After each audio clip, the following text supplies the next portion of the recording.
Mister বিজয় মণ্ডলকে আমি 1 minute মতন সময় বেঁধে দিই। নমস্কার, আমি বিজয় মণ্ডল। এখানে আমাদের যিনি কোম্পানি আছেন, কোম্পানির কর্ণধারের নাম হচ্ছে পেন্টু সিমরন। এই পেন্টু স্যারের হাত ধরে যে কোম্পানিতে আমরা উপস্থিত হয়েছি, কোম্পানির নাম হচ্ছে এভারওয়ার্ল্ড ওয়েলহেলথ প্রাইভেট লিমিটেড।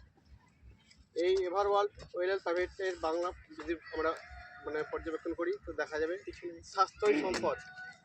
এই স্বাস্থ্যই সম্পদকে কেন্দ্র করে আমাদের পরিবারের প্রত্যেকের স্বাস্থ্য যেন সুস্থ থাকে, সেই সুস্থতা কামনা করে আমাদের EWPL করুন এবং স্যাররা যে কন্ডিশন দিয়েছে কন্ডিশনের দিকে লক্ষ্য রাখুন।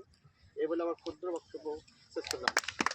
থ্যাংক ইউ অনেক ধন্যবাদ বিজয় স্যারকে, যে সময়কে মূল্য দিয়ে উনি কথা আলোচনা তুলে ধরলেন।